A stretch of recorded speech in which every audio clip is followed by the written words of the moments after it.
Bismillahirrahmanirrahim. Ad-dersus sabi'u aşara. 17. sabak. Fa'sun balta. Minşarun ara. Mitraqatun balqa, molotok. Miknasatun şıpırgı. Mujtahidun qayrattu, hareketçil. Kaslanu jalqov.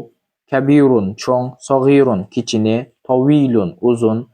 Qasirun qısqa. Jadidun жаңы, qadimun eski, haddun ötkür, kahamun moqoq, ötpüs, kansun şıpırı.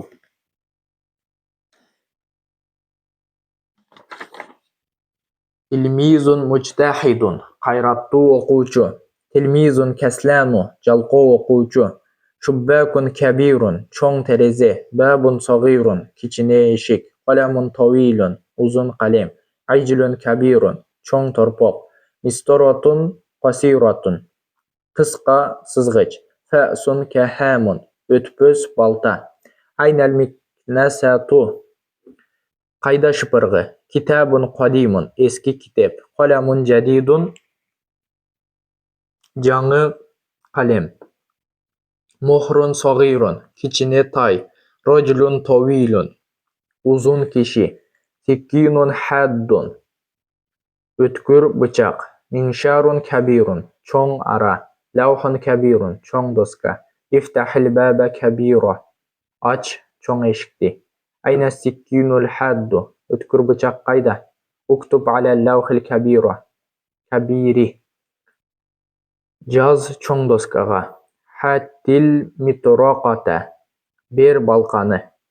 La tal'ab ayyuhat tilmizul kaslanu oynabo ey jalqov o'quvchi. Xuz qalamakal qadima al eski qalemingni.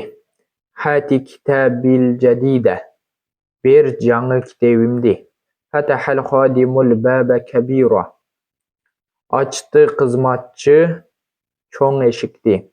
At-tilmizul mujtahidu yaktubu alal lavhil kabiri bit-tabashiri qayrattu o'quvchi жазып жатат çoğ doskaga bor menen.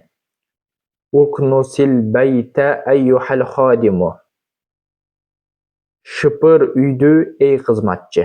İbri qalamaka uçta qalemingni. Bilmibratil haddati ötkür uçtagıç menen. Limaştarayta kitaben qadiman emne üçün satıb aldın eski kitapti. İhtarimu abaakum wa ummuhatikum urmat qılgıla ataڭарды жана энеңерди. La tal'abu waqtad darsi ayyuhat talamizatul kusali oynobogula sabak ubagында ey jalqov o'quvchilar. Haulai talamizatul mujtahiduna yaqrauna durusahum tigiler qayrattu o'quvchilar o'qib жатышат сабактарын.